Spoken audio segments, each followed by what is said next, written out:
Good morning, everybody, and welcome to the premiere stage at Wales Tech Week 2023.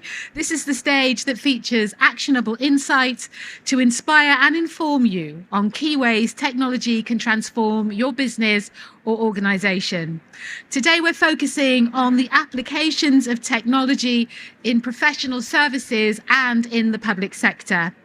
Today's first session, this session on the premiere stage, is transforming the public sector, navigating the digital experience, and it's in collaboration with Wales Tech Week partner De Novo Solutions. Our distinguished panellists, comprising experts from government, technology and academia, will explore the critical importance of digital transformation in government organisations. From enhancing services for UK taxpayers to optimising internal processes, this session will shed light on the potential benefits, challenges and best practices that governments must consider as they embark on their digital journeys. Chairing this session is Professor Tom Crick of Swansea University. Tom is Professor of Digital and Policy and Deputy Pro Vice Chancellor at Swansea University. He holds a joint research and innovation appointment split between the Department of Education and Childhood Studies, Faculty of Humanities and Social Science, and the £32 million Computational Foundry, Department of Computer Science, Faculty of Science and Engineering. Please welcome Tom to the stage. Thank you very much. Bore good morning, everyone. Croeso Cas Newydd. Welcome to Newport. Welcome to Wales Tech Week 2023. We have, as the introduction goes, we've got a very distinguished panel from different perspectives and different viewpoints. So we're going to jump straight in to their introduction so we can get started on questions. Really keen to leave time at the end for some Q&A from the audience. So please think of some questions, think of some challenging questions for the panel. They're keen to be probed. They're keen to have some challenging questions. So really looking forward. They haven't necessarily agreed to that, but this is my chair's privilege. So really looking forward to the discussion. So we'll jump straight in. So I'll hand first over to Dave to introduce himself, and we'll go down the line. Oh, sorry, there are three. We have 3 mics between 5. Sorry. Is it on? Yeah. Hi, everybody. I'm Dave Mann. I work for the Ministry of Justice. My current role, I'm the Director of People Services in HR. For those of you who don't know, the Ministry of Justice is the second largest government department across Whitehall. I've got 92,000 staff, look after prisons, probation, courts, and a number of arm's length bodies.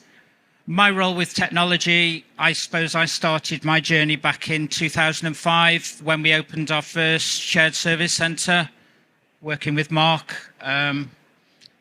He taught me everything I know, which is a good thing or not. And we've been on a journey ever since, really. So, that's me. Thank you very much. I'll hand over to Debbie. Hi, I'm Debbie Green. I'm the Chief Operating Officer for Oracle in the UK. Been with Oracle for quite a long time. And we are a strategic supplier to the UK government. So to come along to this week and be speaking, invited by Mark, is a privilege for us. We've worked with a lot of UK government organisations probably for the last 40 years. So we've got quite a lot of experience. I've not been there for 40 years. So, please don't think I'm that old. I know we were called distinguished when we were brought up here, but we're, not that old. Anyway, I'm going to get off now and hand you over. Thank you. And over to Carl to introduce himself with the best job title in the world. Thank you. Well, it kind of challenges yours to some degree. So I'm the Group Chief Digital Information Officer for the Departments for Energy Security, Net Zero, and the Department for Science, Innovation and Technology. And And there's an integrated corporate services digital function in there as well, but it gets longer. So I'm responsible for all of our digital data and technology activity across those two departments. I also run a shared service for end-user compute across 12 other public sector organisations, which are another Whitehall department, and around 10 or 11 partner orgs in there as well. So that's me. Thank you very much. And last but not least, Mark. Hi everyone, my name's Mark Sweeney. I'm the Chief Executive and founder of de Novo Solutions. As Dave said, first came to Wales 20 years next year and helped build one of the government's first shared services, but also did one of the leading projects of Oracle Cloud with the ONS down at Tredegar Park as far back as 2016. So now we're back with de Novo and building a great Welsh company. Thank you.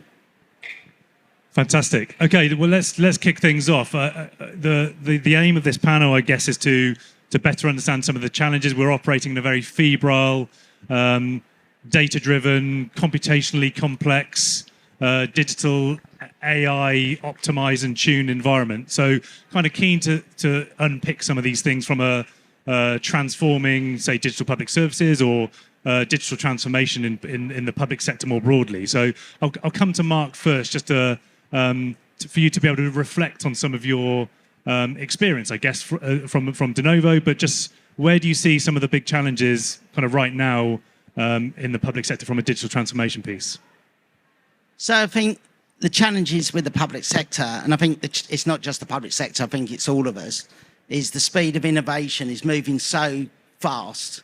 Really, you can measure it in a 3-monthly cycle. It's something else. It's moving and moving constantly, and just staying on top of the innovation and then working out how we use it is a challenge for all of us, whether in the public sector or not. I think companies like Oracle and all the big vendors and even the small technology companies, I think we've done really well about coming up with the innovation, and I think we've done really, really well about packaging it. I don't think we've done so well about getting people to adopt it, and that's the key challenge. And I think when you deal with the public sector and being respectful to procurement, how we buy this kind of technology and how we consume it, let alone how we adopt it, is to me the biggest challenge we face. And we're all on a journey, and we still will be on a journey for a good number of years trying to work that conundrum out. Dave, can I come to you from an MOJ perspective then? So, you know, what does that look like for the Ministry of Justice, particularly from the kind of challenges on digital infrastructure and digital services more broadly? Yeah, the challenges for us, I think, we've got a lot of legacy tech that is outdated, and we spend an awful lot of time trying to maintain that tech. We work on an annualized budget, so it's very difficult to plan and take forward initiatives that are going to go beyond one financial year. I think there's an appetite within the MOJ to want to innovate and want to embrace digital, but unfortunately the governance and the amount of time it takes to get a project up and running tends to time us out quite a lot. Good example, we're just at the moment doing a performance management pilot for our senior civil service, and that's taken 15 months to go through governance before we can actually start to do the project itself, which is hugely frustrating. And that's probably the biggest barrier is the bureaucracy, the time it takes to actually get things up and running. And we tend to do big projects that fail rather than small iterative agile projects that you can add to and iterate. No, thank you. And I think we're going to talk about, well, I guess we'll talk about budgets and things like CapEx and OpEx and how that allows agile kind of digital transformation. So, Carl, from across other government departments and maybe from some of your experience over the recent years, is that similar? Have you seen, what does success look like with some of the projects you've been involved in or you've seen?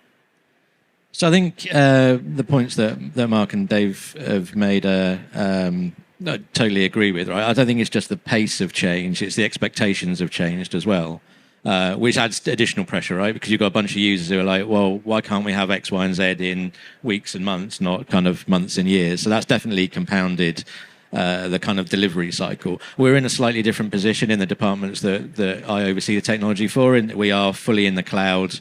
We have no real legacy to kind of talk of, not in traditional legacy sense, right? There is this misnomer that move stuff to the cloud and then your legacy problems go away. It's just legacy in a different location, right? So I think the notion of continuous improvement and continuous investment is something that we're trying to break down. So try and move away from that lumpy investment cycle from there's a particular problem we need to fix because we've got a legacy issue or it's a whatever issue it may be, into actually how do we flatten that investment cycle out so that we're always updating, we're always kind of upgrading to get in there. But, we can move fast. So before Christmas, when BAYS still exist, which are our predecessor departments, with energy intervention schemes, the longest amount of time I had to deliver an application service was 11 weeks, and the shortest period was 4 weeks. So we got those out the door to a high level of quality and fairly robust. So we can move fast when we need to. I think there's something about how do we bottle that and how do we kind of relax some of the bureaucracy while still being legal and compliant and all the other good things that go with it to enable us to deliver faster. So actually, that cultural piece is just as important. The kind of mindset about being able to deliver projects quickly is just as important as the technological side. Have you seen that? Is that variable across, say, government departments and organisations? Yeah, I mean, it's weird being on tech panels. Like for me, the biggest problem isn't technology because we can generally solve those problems. It is people. And that's either kind of different approaches, different risk appetites, just, kind of philosophy about how we want to do things. So a large part of my role when my kids ask me, what do I do all day long? Aside from talk to people, it's like you got to influence and persuade to say, actually, we can afford to take a bigger risk in this area because the payback in terms of delivery will be much sooner, quicker, faster, whatever the kind of metric is. So I think that there are always going to be different cultures to kind of deal with. And I'm seeing that in the two different departments that we're operating across.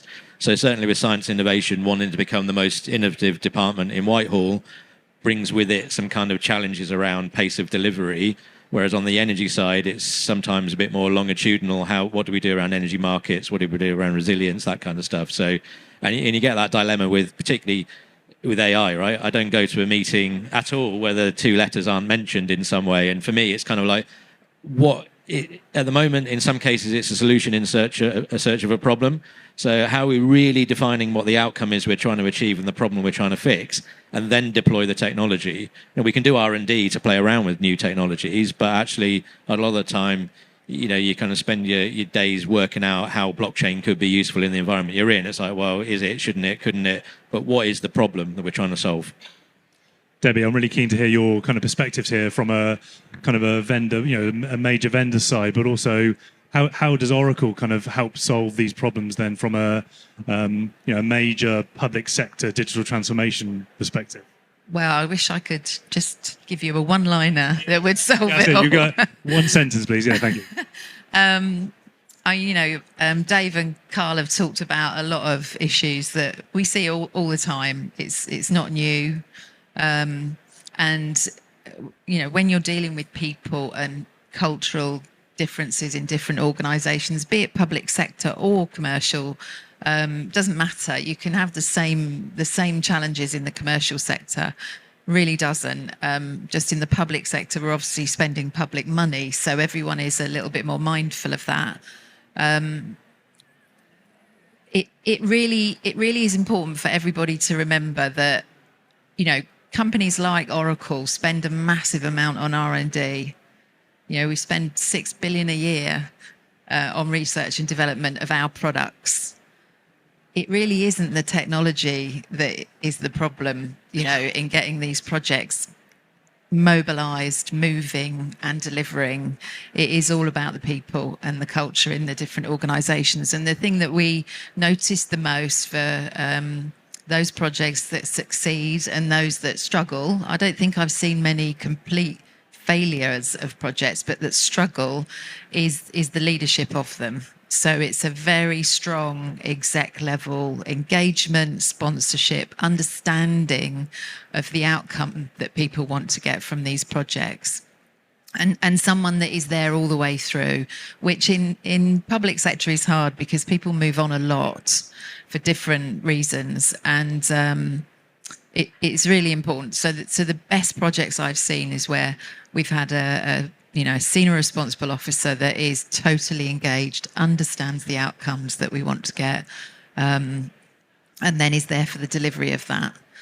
And also one that engages all parties. So I think when we used to sell more on-premise software, the software vendor used to sell some software, and then the implementation partner would come in. Software vendor told to step away. Implementation partner was there for all the program project boards, all the decisions, and we weren't called back in until there was a problem. Now, with the service that we offer, software as a service that we offer, it's so important that everybody remains at that table. So you've got sponsorship from the software vendor, sponsorship from the implementation partner, sponsorship from the customer as well.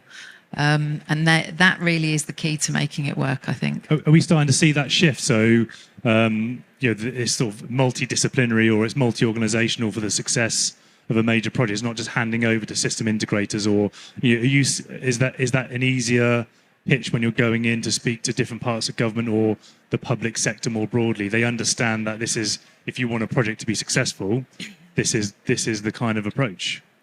I think it is understood. I think the way that not just government, customers try and facilitate that is to tie you in commercially, make you very, very tied in with terms and conditions. So the trust is not high. And I think that's something that we need to overcome, because actually, as we all know, the minute you get a contract out the drawer when you're in any sort of commercial relationship is the time that the project or whatever you're doing is starting to fail. So relying solely on T's and C's to make sure that people behave without feeling that you've got that partnership probably isn't the best way to do it. Yeah, I think just to come in on that, I think it's something that you've got to work really hard at to make sure that it is a truly collaborative endeavour.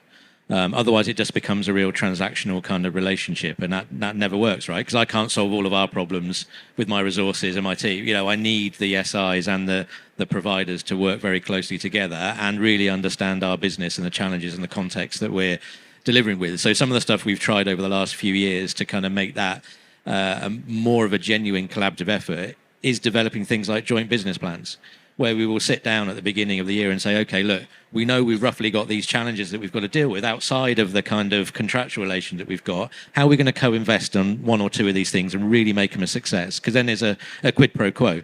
Otherwise, it's just I'm paying you to do some work, do the work, and then we'll say, yeah, it's good, bad, or indifferent. So really trying to tie them in, both sides, so we both understand the cultures of the organisation. We know there's some clear outcomes we want to try and achieve, and then let's work towards those. Sometimes they work, sometimes they don't. But it takes it a step further from that just, we've issued a tender, you've responded, you've won it, now deliver the thing. I guess we've spoken a bit about people and cultures. Like when you talk about perhaps frontline digital public services, how do you ensure that kind of co-creation of outcomes? So, MOJ is perhaps a good example of this, or certainly other parts of government, when this is about people, this is about learners, this is about patients, this is about people who are accessing these services. How do you better understand that from a citizen-centered perspective? And I guess this is challenging when some people don't care. Some people just want things to be really good and to be effective and to be accessible and available. How do we drive that kind of user-centered design or human-centered, citizen-centered approach for some of these things? Happy to open up to anyone on the panel who wants to kind of jump into the citizen-centered kind of imperative. I'd say something briefly, because we don't, as a policy department, we don't have too many public citizen-facing services. But what we do have is a kind of relentless focus on user-centered design. So those energy schemes I mentioned before Christmas, we were out talking to people in caravan parks, into energy-intensive industries, etc. So, we can't get through our methodology and our process without going through that. I think sometimes we miss a bit for internal services, where it's almost like as civil servants, we can just put up with a kind of more inferior type service because we don't need to do it. So for me, if we're looking at the entire value chain, if we're delivering public services on the front line to citizens, to businesses, we need to think about that whole experience for the people that are working on that in the back office all the way through. That's the kind of true transformation bit. But maybe Mark. I think some of the examples I've been involved in, and one Dave and myself worked with, which brought us to Wales, as we said, 20 years ago, when we set the shared services up, it was for the prison service, and our SROs, the prison board, the executives, that one of the cadences we had on the project team, didn't matter if you were coming from Oracle, or you was a contractor, or you was a civil servant, is we all went to the prisons.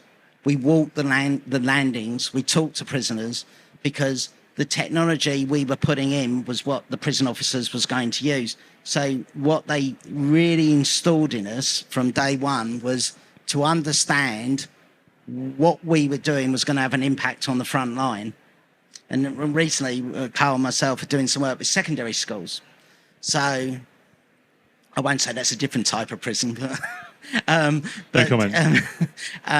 we're working with teachers. We really have to understand what is happening in what we call in the UK multi-academy trusts. What is actually happening in the front line? What are we asking people to do differently? Because the technology works. The technical risk these days of the technology the likes of Oracle deliver is very, very low.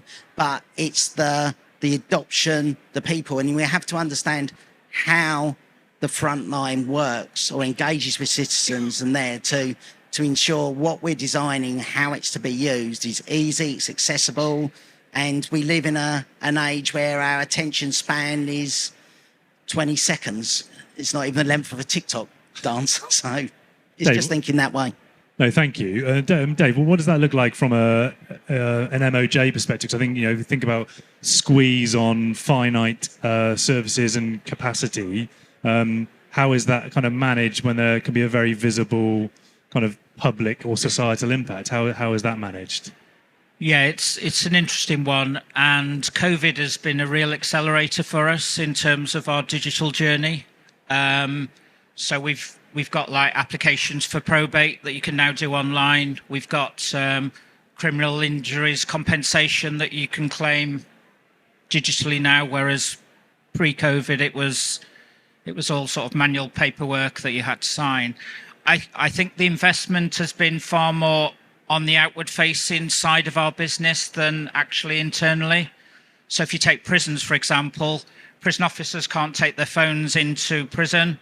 They have very limited access to technology. So there's perhaps, 20 or 30 people on a wing, and there's perhaps one terminal that they can log on to and claim their expenses or do their transactional work. There's no self-service, there's no use of handheld devices. So to Debbie's point about the transformational journey that we need to go on, for us it's not really the technology, it's bringing the people with us and a totally different culture in terms of how we operate, how we work, and how we embrace technology in the future. And that applies equally across prisons, probation, courts. We're on a massive journey, and the focus, certainly our focus, is all about the business change and the business transformation and trying to simplify our processes and policies so that when the technology does come in, it can be sort of embraced and used across the system. Debbie, what does that look like from an Oracle perspective? Obviously a global major tech company, but for people accessing services, they wouldn't necessarily be aware that Oracle has provided some of the technologies. What can you give some reflections on good things and bad things that have worked from a citizen-centered approach? Have you some of the projects that you've seen over the past period? I mean, we've worked with so many different areas of public sector. To Dave's point about COVID, though, just picking up on that, I mean, it has, I know it was awful. We all had a dreadful time, but it did seem to spur on people to produce access that they didn't before. Paper-based is gone. You just couldn't operate in that way. So we saw a massive uptick in people and culture changing in government around the COVID pandemic through necessity. I think from a software vendor point of view, or even someone that's just in the IT industry, several years ago there were three kind of holy grails. There was product supremacy, customer excellence, and customer intimacy, and service excellence. And kind of what we thought maybe 10 or so years ago is that if you had one of those, you were probably going to do okay. And I think these days you have to have all three. I think the product speaks for itself. Service, clearly, you've got to be good at service, but the customer intimacy side of it is really coming to the fore now, where we have to understand what our customers' needs are. I didn't go to prison, but I visited one of your prisons to see how the prison officers had to interact with our software. It is eye-opening, when you think you can't take a phone in. And I don't know what any of you would do without your phones now. You're probably all looking at them, But other things like, we've used some of our CX software in hospitals, especially around maternity. And again, that came in with COVID, where we were enabling new parents or families of prospective parents to, use chat facilities or online facilities to access information around maternity and what they could expect when they had their baby. There's all different applications to the software that we've used. And, even down to the NHS accessing payslips, they're citizen-centric services that we offer. I think it's been a real eye-opener. The last 3 years, I think things have moved on enormously, but we need to not lose that pace now. I think that's a really fair reflection. The kind of COVID-19 is a catalyst for positive change, horrific in lots of ways, but actually, sometimes the language of going back to how we were before, I think is, we've helpfully discarded lots of things in lots of settings. How can you kind of maintain that momentum going forwards? I'm really keen to, please start thinking of questions, keen to come to audience Q&A shortly, but I think it'd be remiss of me not to kind of throw in the AI conundrum or the kind of challenge and what this, from a sort of digital transformation, digital disruption piece. So I'm going to throw that into Mark's lap to start off with. Kind of where do you see, 18 months ago, we weren't talking about generative AI and its kind of impact on citizens or impact on education or across sort of the digital landscape more broadly. What does that look like now from a challenges and opportunities perspective? We're in an emerging regulatory kind of policy landscape.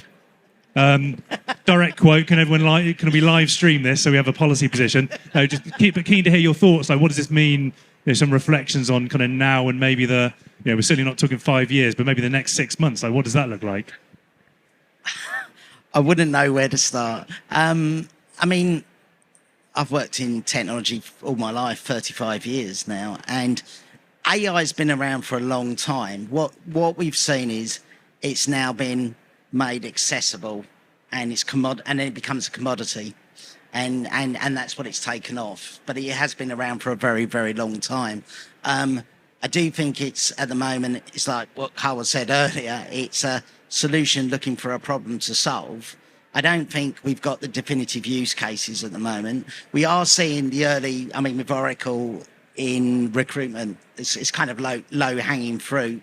It's working out if you need to hire a professor of a university. The last time we did it, it took us 180 days because it goes back, looks at the data, it works out what was going on, and it's setting an expectation with you that it's going to take you 180 days to fill that post. But obviously, there's going to be a lot more use of AI. I think the job that kind of what we do today which is how we configure these systems that Oracle provide. I don't think that's going to exist in 5 years' time. I think the system will just configure itself. It will be able to do that. It may even be doing it lesser than that. So I have to think about where our company will be to take advantage of that, because what I do today won't look the same definitely in 5 years' time. So that's just an example. But I'm not going to give you a policy decision. That's perfect. And is there part of that is managing expectations? We know there's an awful lot of snake oil around with AI, and it's the panacea for all problems. how do you manage the expectations around its application and its utility and its potential impact on people, communities, biases, all of this kind of stuff? Absolutely. And I think we're all trying to work it out, to be honest. And it's what I said at the beginning, especially and not picking on the public sector, I think it's across all areas of life, is that it's the adoption of it. The technology industry's come up with this great technology. Some people use it for good, some people will use it for bad, but it's how do we actually adopt it and the use cases. And at the moment, we're trying to figure that out, to be honest. Debbie, I'll come to you. No, that's fine. I'll come to Carl and Dave in a sec. But Debbie, what are your thoughts from a tech kind of a tech vendor perspective? There are huge opportunities, but how do you kind of manage? AI is a brand; it's a thing. It means everything. Oh, and nothing. yes. If anyone listened to our Cloud World conference, you'd know AI was writ big. It is real. It's not snake oil.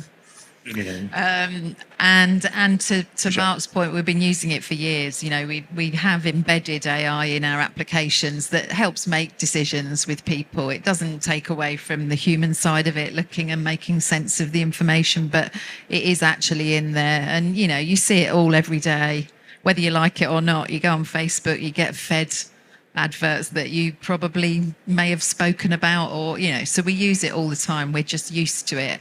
I think the next generation is the generative AI, where we can use it to produce narrative, so you can get someone to write your school homework for you if you want, just asking a question.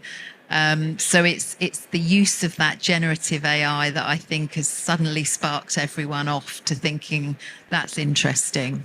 And, as a supplier to many customers who fills in multiple tenders for our customers and they ask for a narrative back, there's no doubt about it, with the huge amount of data we've got on all of our products and services, we can harness that to reduce the number of man hours that it takes to do that. That's just sort of one example, really, in a very personal way of how we can use the generative AI. And I know there'll be massive examples across government and across other companies about how they could make use of that.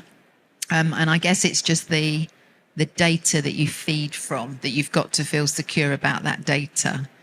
So you have to make your choices which generative AI solution you use.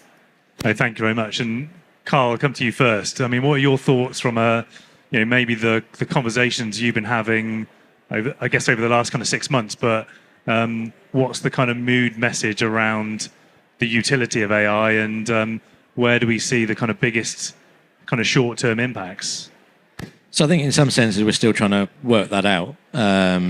So back to the early points about speed and kind of expectation. I think AI has been around for a long time and we've been using it maybe without knowing it. So there's a bit about defining what we actually mean by AI. And I think lots of the conversations I have, we're talking about large language models, generative AI, right? So it's like, what do we mean when we want to use that? And there's a whole bunch of things around regulation, around ethics, around explainability, transparency, etc., which we've got to work through, and a lot of work is being done in that sort of space. Partly it does come back down to that: what is the problem we're trying to solve, and what have we got available? Our strategy is we will exhaust all of the native features that exist within the platforms we've already procured and are using before we then go out and buy yet another set of tools to do the same similar sort of thing.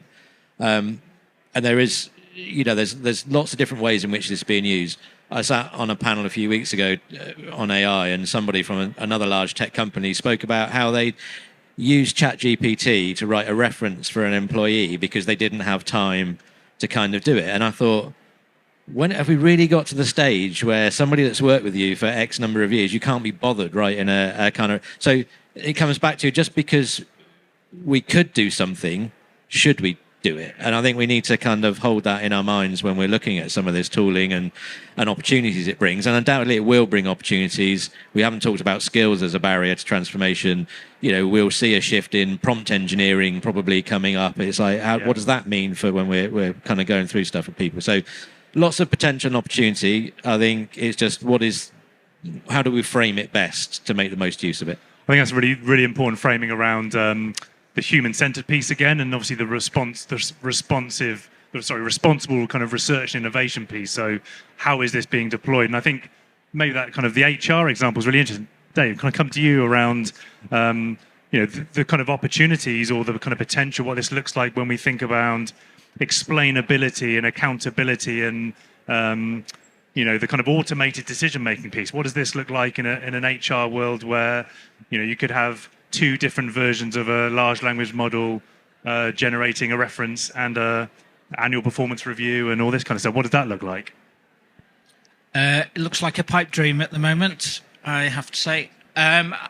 Interestingly, we had a demonstration from Oracle yesterday looking at generative AI and looking at the automation of generation of job descriptions and how you can drop the skills in, and then how that then links to where you need to go in the market to recruit. All of that is going to totally change the way we operate as an organization. At the moment, as I said, we've got some line managers with a sort of cadre of 20 or 30 people that they manage. Quite often they won't see their manager for 6 weeks, so they certainly won't have a conversation about their performance and fill a form in and do all of the things that we expect of them. So in that sense, it's going to be revolutionary. At the moment, we really set ourselves up to fail as an organization. So a recent example, our attendance policy is 83 pages in length.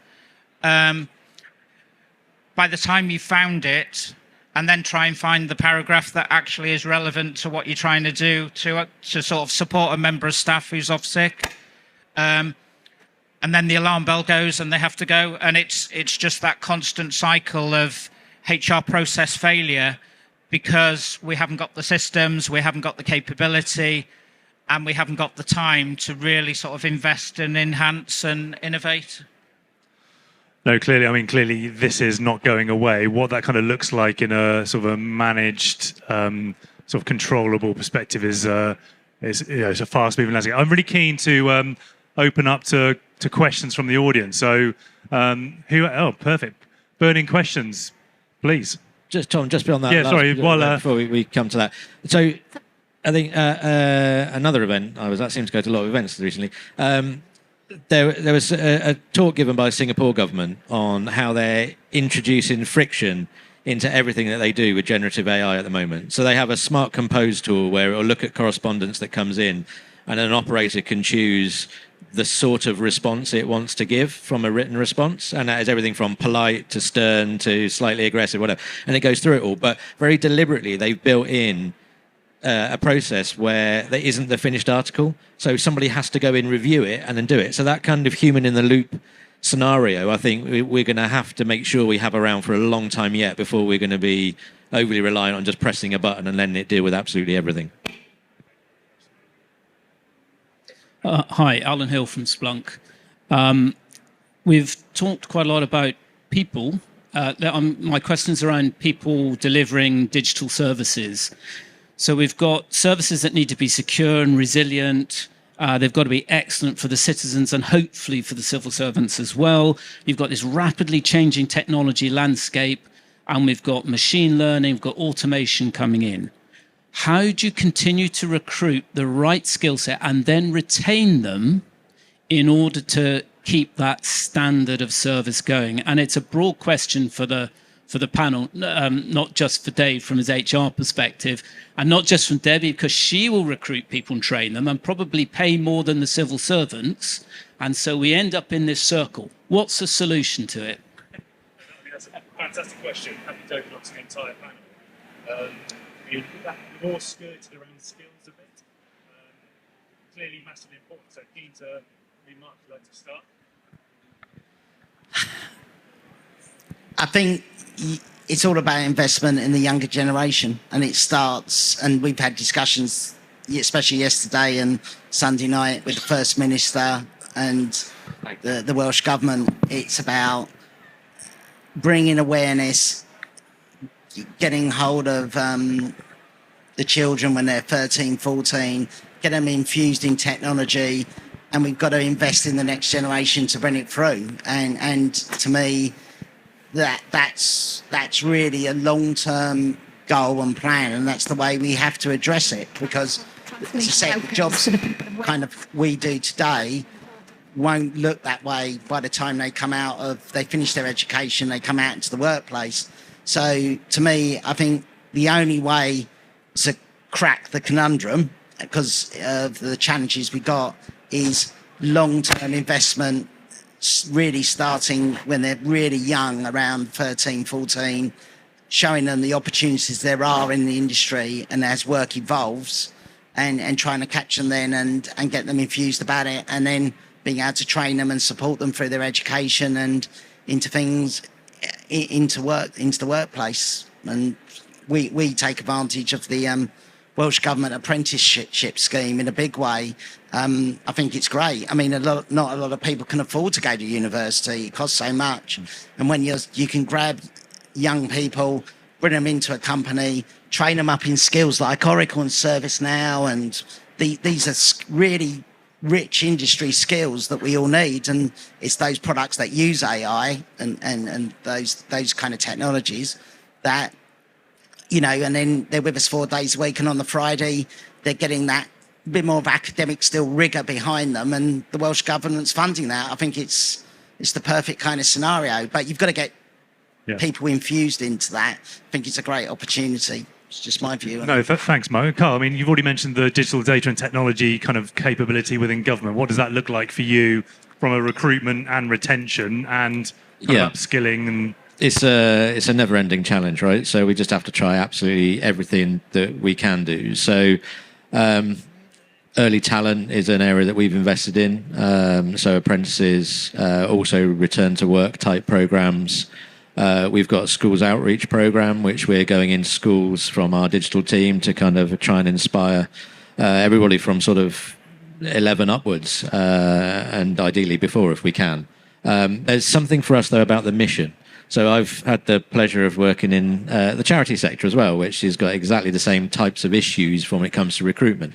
And what we're seeing generally is a lot of early talent, younger employees, certainly more interested in the mission and what we're there to achieve than necessarily earning a load of money. So as obviously it would be nice to earn loads of money, I'm sure they would like that, but we have to be realistic with what we can do. So what we've tried to do alongside the usual, this is our talent framework and we expect you to be at these points and that, is really talk about the work that they can do with some cutting edge technology. If you're in the science and innovation department, there's loads of interesting projects in there. If you're going to be working on energy related projects and you're interested in climate change, well, then that's a great place to kind of be at the heart of policy and delivery in that sort of space. So really majoring on those aspects.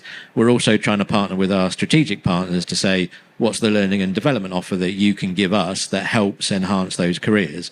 We're having active conversations with all of our major providers to say, we're a public sector organisation. We deliver services to other public sector organisations. Why can't we be a gold partner? Why can't we be a whatever else it may be? Now, some it's easier to do that with because it doesn't come with a revenue target, which is the big sticker at the moment. So again, one large provider says, well, we'd love you to be a gold partner, but you have to generate X million pounds worth of income. And it's like, well, I can't do that because I'm a public body. So again, anything we can do to say, what do we do around secondments, exchange programs? We're trying absolutely everything to try and make a dent in this particular problem, but it's going to be here forever. Oh, thanks, Carl. And Debbie, what does that look like from an Oracle kind of, clearly talent pipeline is critical. What does that look like for the business? It is, and maybe we can pay people in some cases a little bit better. I don't think the public sector pay and whole package is that bad these days, but I think it's, to Mark's point, it is that early years, capturing people's imagination for technology in their early years, getting them on that path, because actually by the time you get to, in your 20s, you've probably really thought about where you need to go. So it's capturing that early. We invest in, academies that help train people in technology.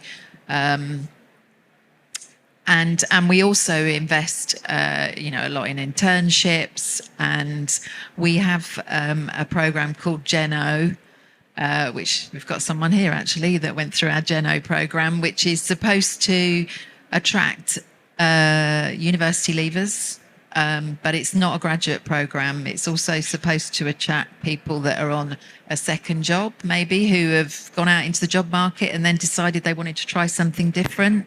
So we'll invest a 2-year program with them to retrain them, and also for returners to the workplace. So people that have stepped out of a career, maybe had to look after children for several years and want to come back in. So we're really trying to think differently about how we can bring different people into the IT environment. But, you know, there is a skills shortage across the piece, and it is something that we've all got to focus on, commercial or public sector companies. No, thank you, Dave. Have you got any final reflections on that point just as we come to the end of the session? Yeah, we're exactly the same. So we've got challenges both in terms of recruitment and retention of digital technical staff. The competitive market across Whitehall is quite challenging for us. Quite often we'll be able to recruit people, but we lose them to some of the other departments who might pay a bit more. We're starting to look at things like apprenticeships now, so trying to grow our own and also working with digital partners to try and, I suppose, transfer the skills and partly gain the skills internally, but also not be wholly reliant on a permanent workforce. I think we're having to reevaluate from a people perspective about, do we want a permanent workforce or do we want a more fluid workforce that's a mix of permanent civil servants alongside contractor resource that can sort of come in and then go as necessary. But it's a challenge. No, thank you very much. Thank you for your question. Just to say a massive thank you to the panel. So Mark, Carl, Debbie and Dave, thank you to the audience and thank you for your engagement and listening to us address some of the critical kind of challenges facing digital transformation, certainly in the public sector, but more broadly, and this is clearly not going away. So, around, thank you very much. De Novo Solutions have got a stand, so please come and chat to the team, but otherwise, enjoy the rest of Wales Tech Week. Thank you very much.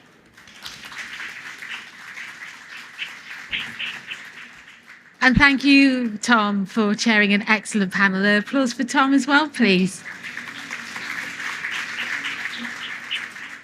Well, that brings this session to a close, but our next session here on the Premier Stage is at 1 p.m, and that's going to focus on improving your access to finance within Wales. So if that's of interest to you, please be back before 1 p.m. for that. But for now, enjoy the rest of Wales Tech Week. Thank you.